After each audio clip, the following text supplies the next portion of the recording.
What's happening, everybody? I wanted to do this video today because I get asked all the time, like, since I'm kind of becoming known for like theory crafting and stuff like that. Thank you all, by the way, for the love on those videos. I appreciate you. People ask me all the time, because I know I'm a big Castlevania and Gothic horror fan in general. They're like, how would you reboot Castlevania? Like, if Konami were to bring me in and say, hey, let's pick your brain, how would you reboot Castlevania? I decided to finally do the video and talk about everything. How I would reboot it, what characters I would use, battle system, storyline, where to start, how to make sense of it all. So I went back and forth on some things when thinking about this. It's like, well, Richter's my favorite Belmont, but do we start with Simon, how it started back in the day with those games, the original games, or do you do Trevor because he's so popular because of the Castlevania Netflix series right now?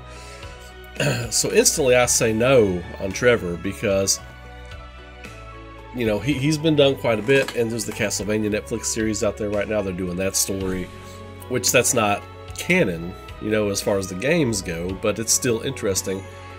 I say you take it back to the beginning. Like, I really think you take it back to the beginning with Leon Belmont and Matthias Kronqvist and Walter Bernhard, the vampire. I think you take it back to the Crusades, to the origin of all of it, because I think a problem people have with Castlevania, something you can correct with a reboot, is the timeline jumps around all over the place depending on who was writing what story for what game. They had to crank out, it's like, hey, we gotta crank out a Game Boy game in 6 months, let's spit this thing out, give me a story, let's write a scenario, have it on my desk by tomorrow.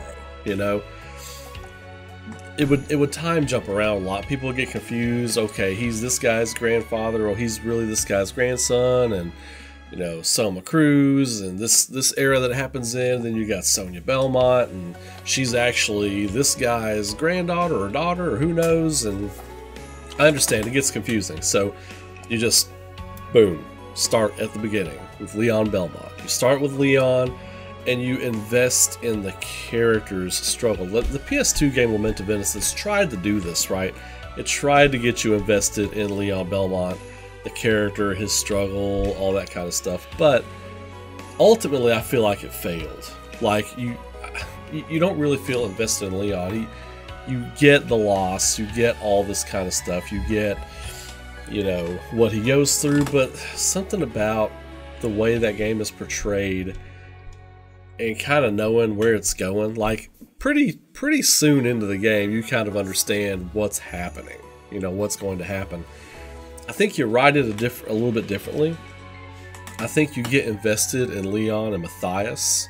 I feel like you pull a red herring where Matthias is presumed dead. Like, it seems like he's gone, or he's been taken, or he's dead, or something's happened to him, so that you don't see the swerve coming. Because a lot of people playing this game aren't going to know. They can Google it and see who the characters are and what it is, but a lot of people playing the game, like if this were to come out on PlayStation 5 or Xbox Series X or some generation after that console, they wouldn't really know, right? So pull a red herring, Matthias still turns out to be Dracula. And before people start throwing in the Lords of Shadow canon, I dug Lords of Shadow, the first game. Lords of Shadow 2 lost me. I did go back and finish it, but it really lost me. Like, something about the path of those characters or whatever in Lords of Shadow 2 lost me. But because I felt like I wanted to do more. You're playing as Dracula, I want to do more, man. I want to just wreck stuff, and the whole time you're like trying to get your powers back and just to enjoy them at the end of the game before there's no more. So I didn't really like what they did in Lords of Shadow 2. I thought Lords of Shadow 1 was excellent. It wasn't canon. I didn't look at it as canon, especially when you play Mirror of Fate, because Trevor is Alucard and all this kind of stuff. Spoilers if you haven't played them. Those games are out for like a decade or so, so if you haven't played them by now. But yeah, so I didn't like what they did with that. I kind of got why they did it that way, but I didn't necessarily enjoy it. So there's that, and then there's the whole lineage messing they did. But I think with a reboot, you take it back to Lament of Innocence, you call it something else, you know, Dawn of Darkness, or I don't know, you know. You get through it, Leon, Dracula, you tell that story, you go from there. But you get people invested, like meet the bosses that you fight, like get to know them as characters, like you could have like Medusa and like, you know, Frankenstein's monster and all these other classic characters, mummies and werewolves and all this other kind of stuff that have been bosses throughout Castlevania games. You could introduce them as characters who are kind of captured and enslaved by Walter Bernhard to do his bidding, and then Matthias comes to them and he's like, hey, look, if you all work for me, we'll overthrow this guy. I want his powers, but you all can live here and roam free in my domain. Or, you know, put some character, put some sauce on it, put some seasoning to the story, you know.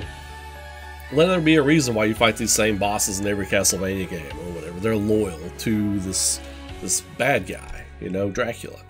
So, story-based, character-based, everything I ever do is story-based, character-based. So if I were to start a studio and we did a 2D puzzle fighter, it's going to be story-based and character-based. It's going to be rooted in good characters and good story. I don't care what kind of game it is, right? That's where I start. And then you go from there and you can follow the lineage and you can rewrite the lineage, right? You can correct some of those bumps in the road. You could fill out the time. And here's the thing.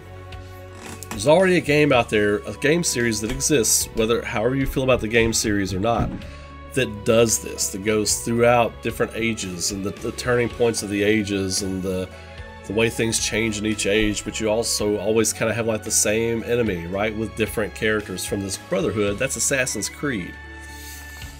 They do a good job of keeping timelines and all that kind of stuff squared away and straight, so that things make sense for the time that they're in, but you're still following like these different assassins, but they all have they're all different type of character, right?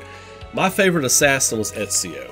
The Ezio trilogy, I feel like Ubisoft, story-wise and character-wise, never even came close to touching that again. I feel like they just got progressively worse after the Ezio trilogy, but you know, he's such a good character. You paint yourself into a corner where you're like, man, we made one of the all-time great gaming characters, Ezio Auditore. What do we do now? Oh God, what do we do now? That's why he got 3 games, you know, and everybody else gets 1 game. That's why he got 3 games. The blueprint exists. You follow some Assassin's Creed story lineage thing with the Belmonts. Each game you tell, or you know, you can give each character 2 games. You know, I don't think the first game would need to be more than 1 game. But your next character would be Christopher, right? Christopher Belmont from the Game Boy games. You could go into Christopher, you'd have to ride him, you'd have to do all this other kind of stuff, and then you could get 2 games from him, Castlevania and Belmont's Revenge. You know, you could go into his whole thing where his son is, you know, taken over by the spirit of Dracula. Like, you follow the stories, but kind of rewrite them and add some more beef to them. There is so much great storytelling you can get out of the Castlevania series. It's ridiculous. Castlevania has such rich story right there waiting to be told. And for like gothic horror people. Now, you eventually get to Trevor, you eventually get to Simon and Alucard and Soma and Richter and all these other characters, right? You eventually get to them. Now, as far as the look and feel of a reboot, look, don't even play. Don't even play. It needs to be Michiru Yamane on the score. It needs to be a Yami Kojima designing the art and the look and the feel. Those ladies know exactly what they are doing. They created the current look and feel of Castlevania. They absolutely, those 2 of them need to be absolutely making the artwork and the music for a new game. Koji Igarashi, I don't know if he would be down for doing another Castlevania game with Konami. I don't think they parted on the best terms or whatever, but that would be ideal. But he's doing his own thing now. He's got his own studio. You know, the Bloodstained series is awesome. It is what it is. And I don't think he would want to do a 3D Castlevania, and I feel like that's the way they'd want to go. But absolutely, Michiru Yamane, Yami Kojima, that has to be at the centerpiece of this. They need to be designing the art and the music to establish the feel and the tone. Otherwise, I don't really even want to see it, you know. But, you know, as far as directors go, I don't know. I don't know who I'd want to see directing this game. Since I'd want this to be like a Bloodborne type game, Hidetaka Miyazaki, that would probably be who I'd want to direct it. But he works from Software. I don't know if Konami would be able to get him. I don't know how really that works, you know. But yeah, I think you'd have to get Miyazaki to, because he understands the feel, how to make that dynamic work. It worked so good in Bloodborne. Bloodborne was so good. When I played Bloodborne the first time, I was like, oh my god, this is what Castlevania should be now. But it's not, and it ain't, and I don't know if we're going to get it, but I think those three, Miyazaki, Yamane, and Kojima, I think those three would be at the heart of my dream team to remake Castlevania. So, now, what do we do for the gameplay? This is the one where people are like, oh, it's got to be Metroidvania 2D, or oh man, you know, you can't do that anymore, it's 3D. You can still do great Metroidvania games, but I feel like this would need to be like a Bloodborne type of game. If I'm remaking Castlevania, if I'm rebooting Castlevania, it is Bloodborne style all the way, but with with RPG elements, not just JRPG elements, but role-playing game elements, levels, crafting, all this other kind of stuff. That's what Castlevania is missing.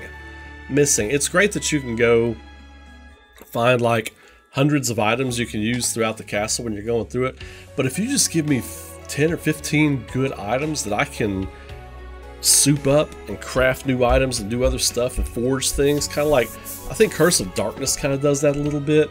You know, that is the path, really. Like, and you could have like, you know, different weapons work best for different enemies, you know, and really go in on the Bloodborne aspect of the game. Like, you know, the Belmonts, and story-wise, they're all trained with like swords and all sorts of weapons, but you really only use a whip and a cross and holy water and stuff like that. I think you should still keep the sub-weapons, your holy water, your cross, your throwing daggers, all that kind of stuff. But, you know, have like a whip, have like a short sword for more of the, like, you know, physical monster kind of things, right? Like your merman, your wolves, all that kind of stuff. Silver daggers, silver short swords, classic stuff, classic Monster Hunter stuff, right? Things that you're a professional monster hunter, you're a monster slayer, you know.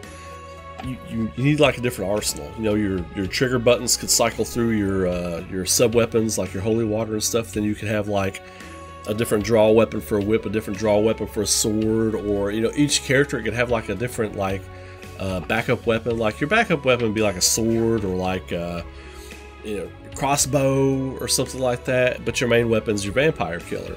And each game you could, like, through alchemy and different stuff on the different monsters would drop, you could use alchemy and soup up your whip in different ways. I mean, the possibilities are endless. That's how I would handle the gameplay. I feel like it's got to be in-depth leveling.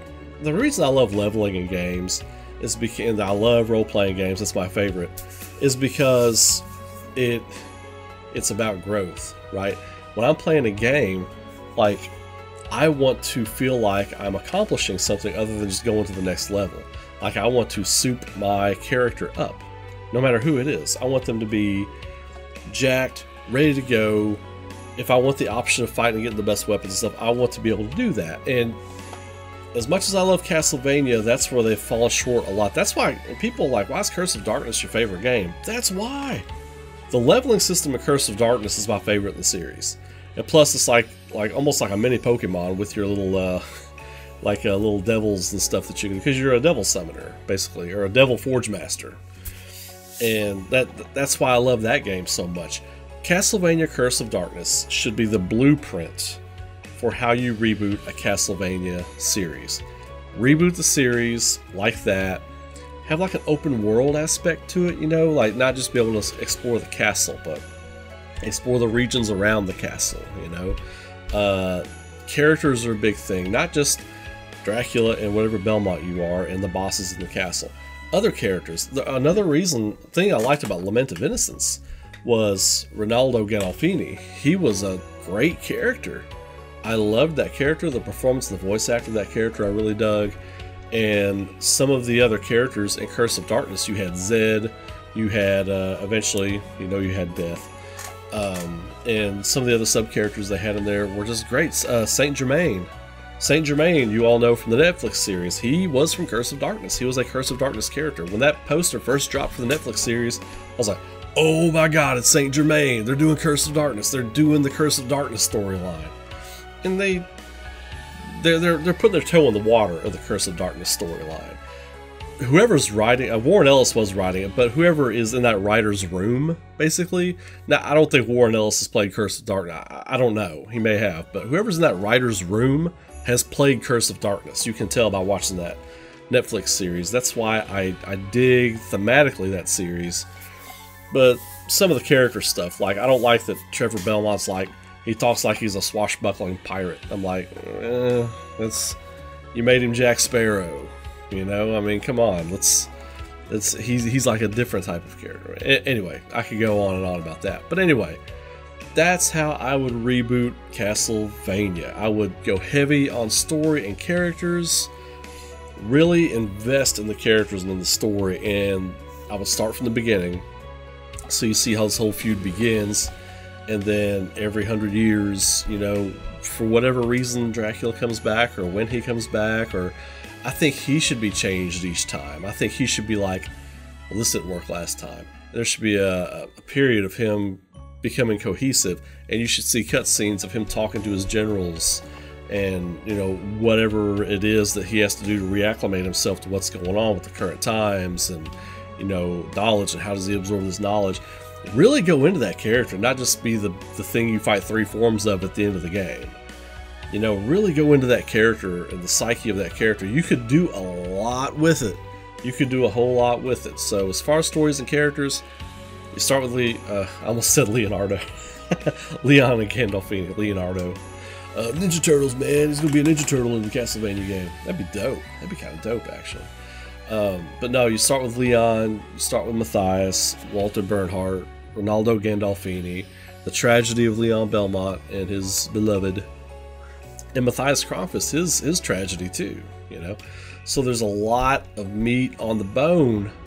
They gotta do it right though. And then gameplay wise, Bloodborne. Just go full Bloodborne with it. But some extra crafting stuff with your whip, more exploration, leveling and stuff. I mean, and then follow the blueprint for how Assassin's Creed handles like different entries into the series with like the different periods of time, and then how the characters are kind of the same, but they're different personally. Like the things they can do are the same, but personally they are different. That's what you really got to nail down. So anyway, this will never happen. I don't think. I have no faith in Konami to do this, to reboot Castlevania and do it right.